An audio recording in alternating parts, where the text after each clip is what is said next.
নমস্কাৰ মই অঞ্জলীয়ে পুনৰবাৰ স্বাগতম জনাইছোঁ। আশা কৰিছোঁ আপোনালোক সকলো ভালে আছে, ময়ো ভালে আছোঁ। আজি মই এটা হঠাতে ব্লগ বনাইছোঁ। আচলতে মই এতিয়া মাংস বনাব লৈছোঁ, সেইকাৰণে ভাবিলোঁ কেনেকৈনো মই চিকেন ৰেচিপিটো বনাইছোঁ তাকে শ্বেয়াৰ কৰিম বুলি ল'লোঁ। অলপ আগতে মই জিকা লগত মাছৰ মাথা দি এখন চব্জি বনালোঁ আৰু এখন দাংবডি চব্জি বনাইছিলোঁ। বনাই হৈ গ'ল।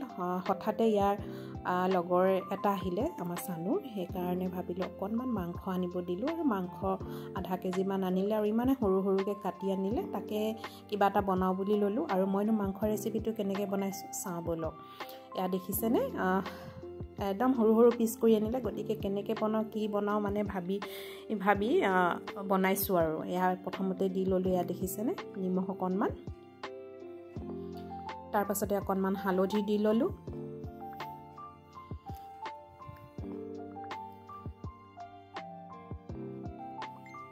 তাৰ পাছতে এয়া দিছোঁ মই অলপমান ৰেড চিলি পাউডাৰ আৰু খুব ধুনীয়াকৈ সানি ল'ম।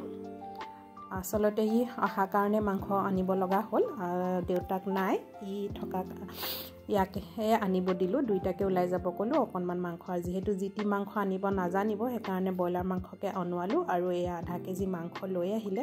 আচলতে হিৰক আহিছে, তাক ক'লোঁ যে আজি ভাত খাই যাবা, সেইকাৰণে তাক ভাত খাব ৰখালোঁ। আৰু এয়া মাংসখিনি প্ৰথমতে মই নিমখ হালধি লগাই ধুনীয়াকৈ সানি ল'লোঁ, অকণমান ৰেড চিলি পাউডাৰ দিলোঁ, সানি পেলাই এয়া দেখিছে তেল অকণমান গৰম কৰিলোঁ আৰু ধুনীয়াকৈ এয়া ফ্ৰাই কৰি ল'লোঁ।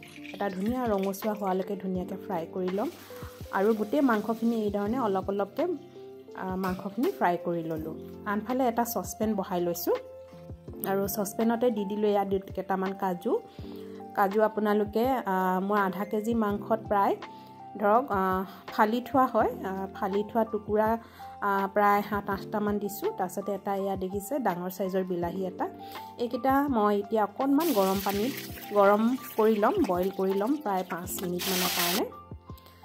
এফালে মাংস ফ্ৰাই হৈ আছে, আনফালে এয়া বইল হৈ আছে। তাৰপাছতে এয়া দি দিছোঁ কেঁচা জলকীয়া কেইটামান, যদি জ্বলা খায় দিব, যদি জ্বলা নাখায় নিদিব। এয়া মই দেখিছে কেঁচা জলকীয়াকেইটাও বইল কৰি ল'লোঁ, এয়া 5 মিনিটমানৰ কাৰণে বইল কৰি ল'লোঁ। আৰু এইখিনি ধুনীয়াকৈ গ্ৰাইণ্ড কৰি ল'ম, ধুনীয়াকৈ এটা পেষ্ট বনাই ল'ম জলকীয়াৰ লগত।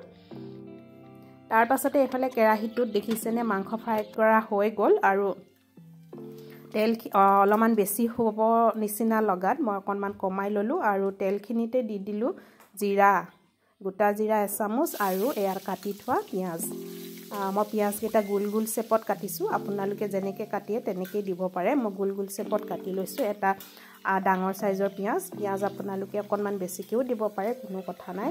আৰু মই দিলোঁ এয়া আদা ৰচুনৰ পেষ্ট এচামুচ। আদা ৰচুনৰ পেষ্ট এচামুচ দিয়াৰ পাছতে তাৰ কেঁচা গোন্ধটো যোৱালৈকে অকণমান সময় ভাজি ল'লোঁ।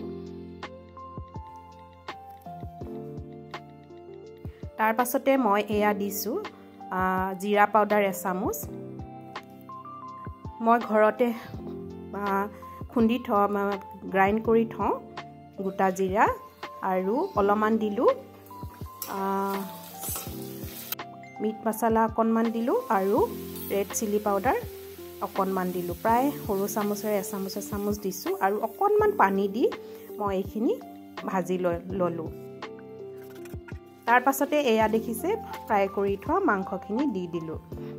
মাংসখিনি এই ধৰণে ফ্ৰাই কৰি থোৱা হয়, সিজাই হয়, গতিকে মই অকণমান সময় মছলাখিনি লগালৈকে ধুনীয়াকৈ এই ধৰণে লৰাই ধুনীয়াকৈ ভাজি ল'ম। এয়া প্ৰায় 5 মিনিটমান এই ধৰণে ভজাৰ পিছতে মই যে এই পেষ্ট বনাই থৈছিলোঁ কাজু, বিলাহী আৰু জলকীয়া কেইটা, সেই পেষ্টখিনি মই ইয়াত দি দিলোঁ। কেতিয়াবা কি হয় জানেনে, মাংসখিনি দেখাৰ লগে লগে কেনেকৈ বনাম কেনেকৈ খাম এনেকুৱা ধৰণৰ হয়, অলপমান বেলেগকৈ খাব মন যায়, সদায় একেধৰণে খাই থাকিব মন নাযায়। সেইকাৰণে কি কৰিব, কেতিয়াবা এই ধৰণে বনাবচোন। যদি কাজু নাথাকে আপোনালোকে এইটো যিটো ৰঙা বাদাম সেইটো দিব পাৰে, খালি তিয়াই থৈ দিব, তিয়াই পিনে তাৰ বাকলিটো এৰাই ল'ব। তাৰপাছতে অলপ আগতে দেখিছিলেনে এই বাতিটোত মই অকণমান দৈ, প্ৰায় 2 চামুচমান দৈ, মিঠা দৈ অকণমান ফেটি ল'লোঁ। ফেটি পেলাই একেবাৰে লাষ্টত যেতিয়া নমাবলৈ হৈছে তেতিয়া মই এই দৈ অকণমান দি দিলোঁ। দৈটো অপশ্যনেল হয়, আপোনালোকে নিদিলেও আপত্তি নাই। দিলেও ভাল লাগে খাই সেইটো কাৰণে মোৰ ওচৰত আছে গতিকে মই অকণমান দৈ 2 চামুচমান ফেটি পেলাই দি দিলোঁ অকণমান সময় লৰালোঁ আৰু গেছটো কমাই পেলাই খুব লৰালোঁ দৈখিনি দিয়াৰ পাছতে অলপ সময় লৰাই থাকিব লাগে নহলে দৈ ফাটি যাব পাৰে আৰু লাহে লাহে লৰাব আৰু এয়া প্ৰায় 5 মিনিটমান পিছতে দেখিলে মোৰ মাংসখিনি ৰেডি আৰু এটা বাটিত উলিয়াই ললোঁ উলিয়াই এয়া আমাক খাবৰ কাৰণে ৰেডি হৈ গ'ল মই যে কৈছিলোঁ এয়া জিকা আৰু মাছৰ তৰকাৰী বনাইছিলোঁ আৰু এয়া মাংস আৰু এয়া ডাংবডি আৰু আলু মাংসটো বনোৱা কথা নাছিলে আসলতে হঠাতে বনালোঁ আৰু হঠাতে মই এটা ভিডিও বনাই থৈ দিলোঁ ভাবিছোঁ যিসকলে নেজানে মাংসৰ ৰেচিপিটো এই ৰেচিপিটো এই ধৰণে বনাই খাব সদায় একে ধৰণে খাই আমনি লাগে সেইকাৰণে মই বনোৱা ধৰণে মাংসটো বনাই খাই চাবচোন এই চিকেনটো খুব ভাল লাগে আৰু ইহঁতক দুটাকো দিলোঁ ময়ো খাই ল'লোঁ খাই পেলাই অকণমান বাহিৰলৈ আহিলোঁ আজি বহুত বেছি আজিও বৰষুণ দি আছে তাৰ পাছতে 3:30 মান বাজিলে 3:30 মান বজাত মই কুকুৰাবিলাক মেলি দিওঁ প্ৰায় 2-3 ঘণ্টামানৰ কাৰণে এয়া পোৱালিখিনি মেলি দিলোঁ পোৱালিখিনিৰ কাৰণে এটা ধুনীয়াকৈ ঘৰ বনাব লগা হ'ল নহ'লে বহুত খুটিয়া কৰে ডাঙৰখিনিয়ে বেলেগ বেলেগকৈ থওঁ আৰু এয়া দেখিছে ডাঙৰ কুকুৰাখিনিও মেলি দিলোঁ তাৰ পাছতে আহিলোঁ এয়া মোৰ হাইডেঞ্জিয়াবিলাক দেখিছেনে ফুলিবলৈ আৰম্ভ হৈছে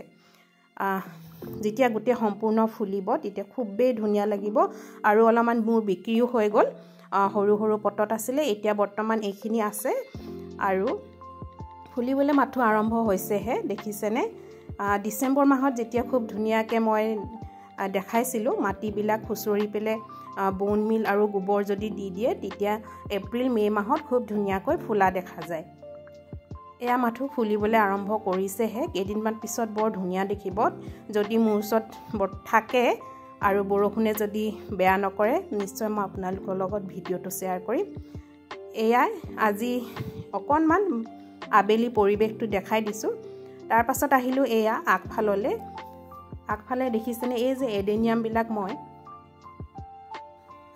দেখাইছিলোঁ নতুনকৈ যেনেকৈ ৰুইছিলোঁ উঘালি পেলাই যে থৈছিলোঁ 3-4 দিনমানৰ পিছত আকৌ ৰুইছিলোঁ এয়া কেইজোপামানৰ কলিও আহিছে আৰু কেইজোপামান ফুলিছে তাকে মই অকণমান দেখাই দিছোঁ আৰু এতিয়া মই ফুলত অকণমান সময় লাগিম যিহেতু বতৰটো অকণমান মুকলি কৰিছে